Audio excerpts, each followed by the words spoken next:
What is up, Bama Nation? Stacey Blackwood, joined by Jake Thomas for another episode of the Tide Talk podcast. Jake, what's happening, brother? Man, I'm doing great this morning. We are recording this on a Saturday morning. We both had a little bit of free time and thought we'd get something out there for you guys. So yeah, we're excited. So let's jump on into it, man.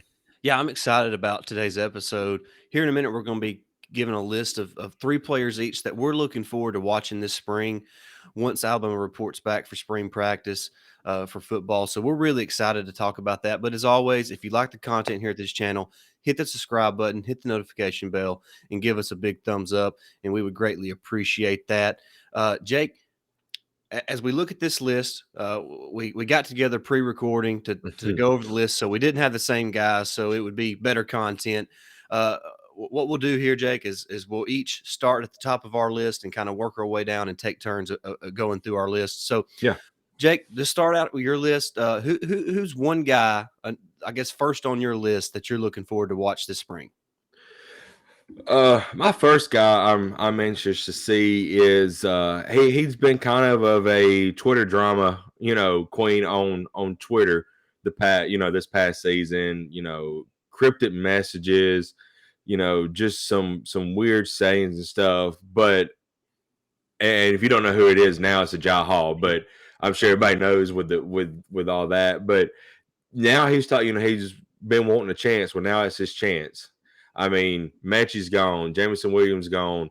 We do have Jermaine Burton coming in, but the fact is we've got to find somebody to step up, at wide receiver. And it's his opportunity. I mean, if he's now what we call is put up a shut up, and this is his opportunity to do it. So, he's my first guy to keep an eye on. You know what he did last spring game. He had his coming out party pretty much, but didn't do anything after that. So it remains to be seen what he can do moving forward and see what he can do this year. Yeah, the wide receiver position is obviously one of the biggest talking points this spring for Alabama. You mentioned Mechie being gone. Jameson Williams is gone. Also, Slade Bolden is gone. So Yeah. the top three wide receivers are gone for Alabama and Bryce Young. Of course, like you mentioned, the big Georgia transfer and Jermaine Burton is a guy that's going to be filling one of those voids most likely. But then you're wide open at two other spots, and you got a guy like a Jai Hall, Trayshawn Holden, Ja'Cory Brooks. So yes, this spring is going to be a lot about the wide receiver position and who's going to be filling in those roles. So I'm with you there. I love the Jai Hall pick because I think he's one of those guys that Jake, if he puts it all together and mostly up here, he's a phenomenal talent and could be an impact player for Alabama. So I love that pick. Absolutely. And we've got a lot of talent at wide receiver that just raw and young. So, it's gonna be a battle there for at least two of those positions. But as you said, if you look at we have lost Jameson Williams, who was our deep threat. We lost Mechie, who was pretty much a hands guy who we could rely on to catch anything that was thrown to him. And then we lost our possession guy in Slade Bolden, who would always stay around, like on a third down, would stay around the first down marker to get that first down. So somebody's got to step up, and I believe a Jai Hall can be one of those guys, like you said, if he can put it together right up here. Yeah, no doubt. All right, so let's move on to my list now. We're keeping it on the offensive side of the ball here, and this is a transfer guy, Jameer Gibbs, Jake, from Georgia Tech. Of course, we're losing Brian Robinson. Jace McClellan and Roydell Williams will be coming off an injury, so who knows how they'll be this spring, if they're even going to be able to participate. So you look at a guy like Jameer Gibbs, Jake, and Coach Saban talked about him in his press conference the other day on National Signing Day, about how he is impactful, not only running the football, but also catching the ball in the backfield. That's really something that Alabama did not have last season, especially after Jace McClellan went down with an injury. B-Rob did fine at that, but that's not really his strong suit. He's more of a downhill runner. But Jameer Gibbs is an explosive athlete. Think Alvin Kamara. Think Christian McCaffrey, as far as the style of play that he presents for this offense. And I think that's going to be huge for Bryce Young. It's going to open up the offense. Maybe that's part of how Alabama takes care of losing Jameson Williams, Slade Bolden, and John Mechie is incorporating more of a passing game to the running back. So Jameer Gibbs is a guy that I'm excited to watch this spring. Absolutely.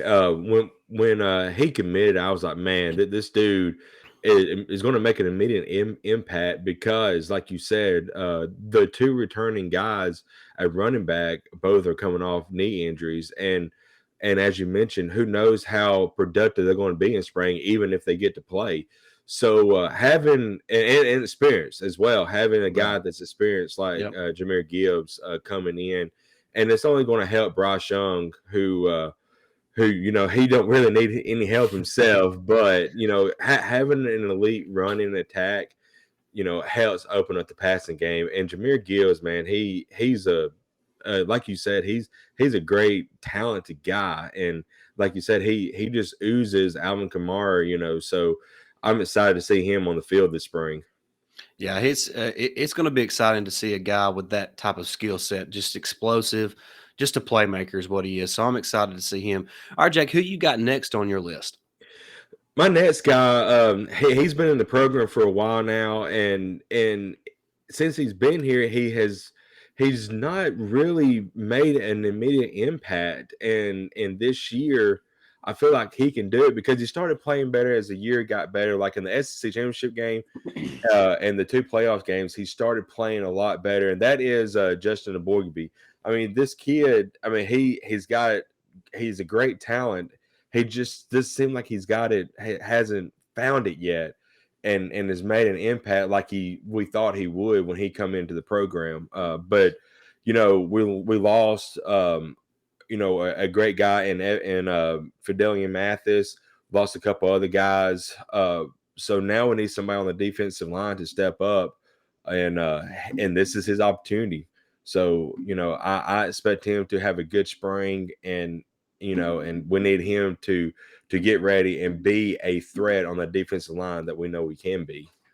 Yeah, I mean, we're losing Mathis, we're losing Mhm. LeBron Ray, so Yep. it's time for guys like Justin Aboigbe to step up. And anybody who watches this show knows how much of a fan I am of Justin Aboigbe. I think Hmm. he is ultra talented. 6'5", 285, 290, extremely long arms, extremely athletic, and I just think it's just going to take maybe just one play to show what he is capable of doing. And I think he has the talent. I think he has the Yeah. skill set. It's just about making it happen on the field. So I'm with you there. I think Justin Aboigbe is a guy that's we're just really waiting on to splash onto the scene. And we've been waiting for a few years now. I think he's heading into his senior season now. Yeah. So it's put up or shut up time now for Justin Aboigbe. So I'm with you there. And Jake, I'm going to keep it on the defensive line as well. Okay. Like we mentioned, we're losing Fidarian Mathis. We're losing LeBron Ray. DJ Dale is coming back, but the guy that I'm looking at on that defensive line to step up and become a playmaker is Tim Smith, Jake. Yes. He has shown flashes his first 2 years on campus. We know that he's a talented guy. We know he's big. He's explosive. He plays with strong hands. He plays with heavy hands. He can play the run. He can get after the quarterback. But we're looking for that consistent performance from Tim Smith, and I'm excited to see if he can do that this spring. Absolutely. Tim Smith, I've been excited about him since his freshman year, just because he's you know, he kind of has been, disruptive. He seems Yeah. like whenever he's on the field, he's in the backfield, he's chasing after a quarterback. So, I've been excited. So this is an opportunity for him to step up and secure that nose guard position. And I really like DJ Dale, but I think Tim Smith is better overall talent there if he can get it together. So I'm excited to see what he can do this spring as well. It's a good Yeah, pick. the defensive line is going to be interesting to look at this spring because with the return of DJ Dale and Tim Smith and Justin Aboigbe, Byron Young, and then the freshmen that didn't play last year like Monkel Goodwine, Hmm. Damon Payne. So there's some guys there, and plus the incoming freshmen. So I mean, there's a lot that's going to be going on there along the defensive line. And we really need somebody to take up what Fidarian Mathis did this last year when he Yeah, was a disruptive player both in the run game and the passing game. I think he had around like 8 sacks. So yeah. having somebody that can put pressure from the interior of the defensive line this year is going to be huge. So that's something to look at this spring because we know what we have on the edge with Dallas Turner and Will Anderson. We know those guys are Right. going to put pressure on the quarterback. So getting that pressure from the interior defensive lineman is going to be huge, and that's something to definitely look out for this spring. Absolutely. And moving to my third and final guy, Stace, we'll keep it on the defensive side. You had one transfer guy coming in, and my last guy is a transfer guy coming in, and it's Eli Riggs. I mean, we already know he's uber talented, but him coming in, you know, on the back end of that defense really helps because we are losing, Josh Joe, we are losing Jalen Armour Davis. So having him come in and pretty much secure from day one that one of those corner spots is really going to make a difference. And then we know what Kool-Aid is going to do on the other side.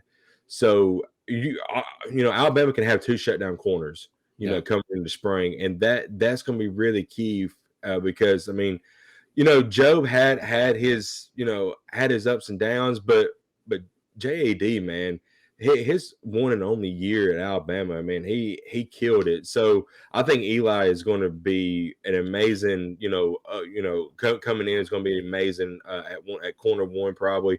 And then who are you going to throw to as an offense? Yeah. At the wide receiver spot because you're either going to have to go after Eli, which is not recommended, or go after Kool-Aid, which another year of experience with Kool-Aid. I mean, it's two lockdown corners. That's going to be, trouble for offenses next year. Yeah, and not even to mention the middle of that defense in the Yeah. secondary with Jordan Battle returning, DeMarco Hellens returning, and God. Brian Branch.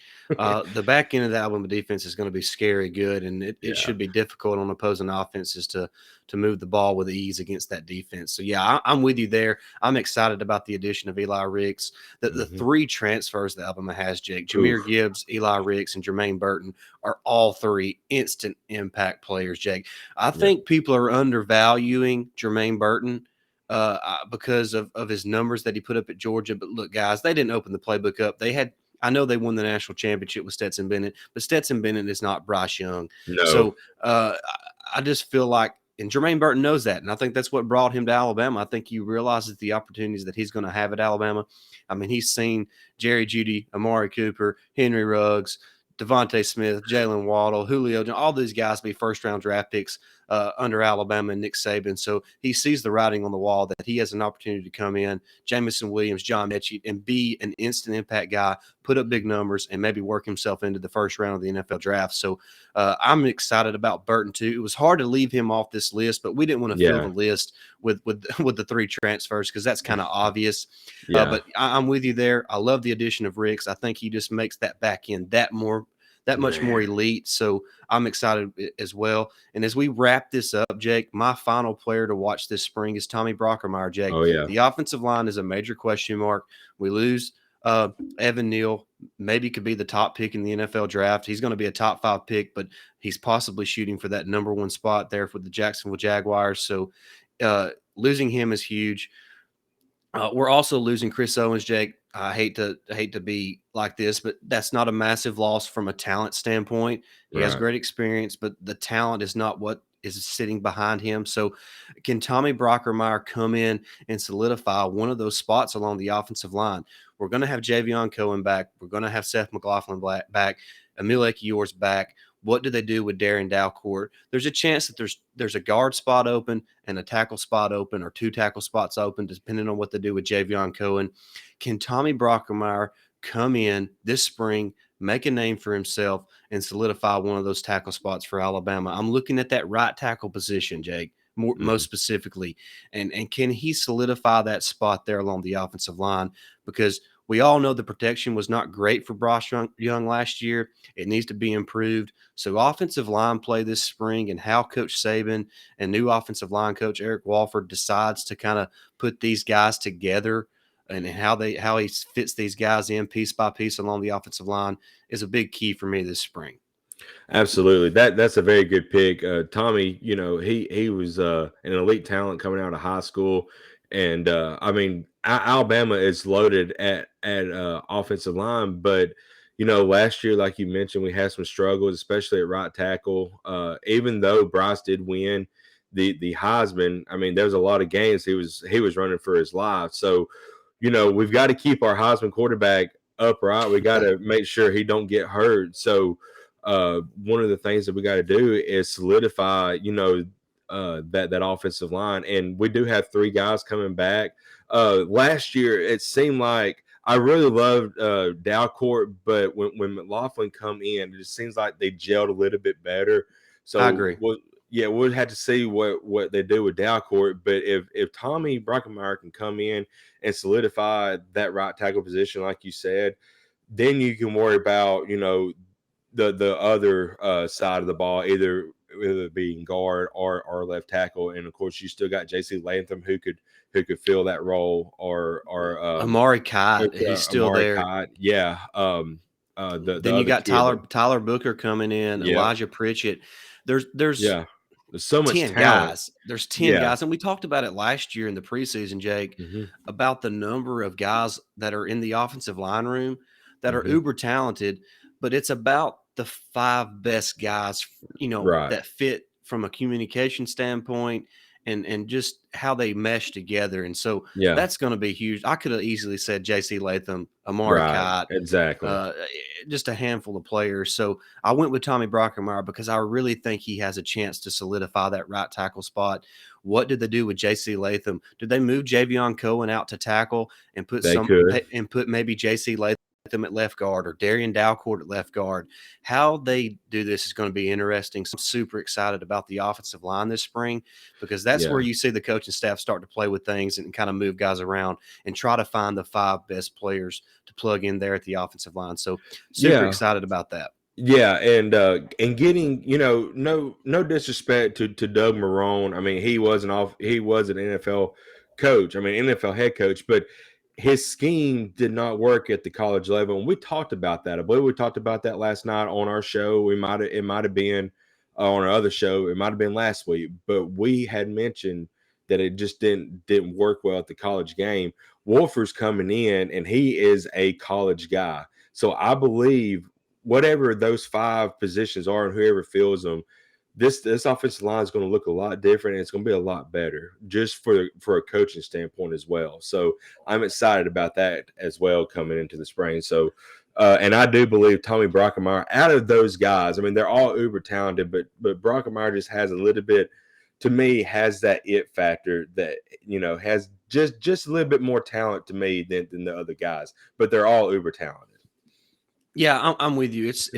Like we said, it's hard to pick one guy along the offensive line. I really could have just said the offensive line, but I wanted to be more specific, give a name. And Brockermeyer is a guy that I'm really trying to watch this spring. So we'll kind of see how that plays out. I'm with you on the Doug Marrone situation. Just didn't feel like he fit with the college players as well as what I think Eric Walford will. So we'll kind of see how that works out this spring. And also, quick note before we head out, we hired former Georgia quarterback Joe Cox to come in and coach the tight ends. I'm excited about that. He's a young up-and-coming coach who I think is going to be a really good coach moving forward. So I think it's a good fit. Young guy, he's going to fit in well with the college players. So I'm excited about that hire as well. Absolutely, and we got Latu coming back, but and I believe Robbie Oots, he didn't get to play much, but he got injured against New Mexico State, I believe it was, so he missed the last handful of games. So, but he is back.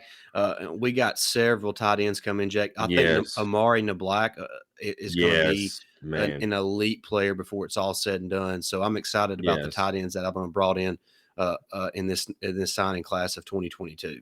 Absolutely. So Joe Cox has got a lot of talent to work with, and I think he's going to do a great job. And it's just so fun about talking to Alabama football because, I mean, my gosh, the talent that they already have, but then coming in, it's incredible what Saban and the staff has done, and what Saban has done his 15 years there. It's amazing. It really is. All right, Jake, we're fixing to wind things down. Before we go, Jake, Alabama's got a big basketball game tonight against Kentucky. I want you to give me your prediction for the game and who Alabama's player of the game is. I think Alabama is going to pull this out, and I believe it's going to be 75-68 Alabama, and I'm going to go with Darius Miles. Oh wow, I like that. That's a good out of the box selection. I like that pick, Jake. I like the score too. Yeah, I like your score prediction too. Appreciate it. I think he's going to do maybe 17 points, 7 rebounds, and 4 assists. Ooh, dang, So, man. Darius Miles coming yeah. out tonight against Kentucky. You heard it here first. I'm with Jake. I think Alabama gets it done at home in Coleman Coliseum against the Kentucky Wildcats. I think Kentucky's the better team, but I think Yeah. Alabama's good at home. They need this win. I think they come out, get a win 77-72. I'm going to go with Jaden Shackleford as the player of the game for Alabama. He is playing lights out in SEC play. I think he Yeah. goes for 24 points, 6 rebounds, 4 assists, a couple steals, makes a couple clutch baskets down the stretch to pull the title away from the Kentucky Wildcats, and Alabama gets a much-needed SEC win to bring them back to 500 in SEC play for the back half of this SEC schedule, and a chance to really finish this SEC slate on a strong and positive note, work their way back into a good seeding in the NCAA tournament, and make a run deep in March. So we're excited to be covering that here at the Tide Talk Podcast. That's going to do it for this episode. We really appreciate everybody jumping in. If you're not already, hit that subscribe button. I don't know what you're waiting on. We're closing in on 500 subscribers, and we cannot wait to reach that goal so we can change our goal to 1,000 subscribers and keep delivering the best content for Alabama athletics that you can find on YouTube. For Stacey Blackwood, Jake Thomas, that's going to do it for this episode. Until next time, roll Tide. Roll Tide.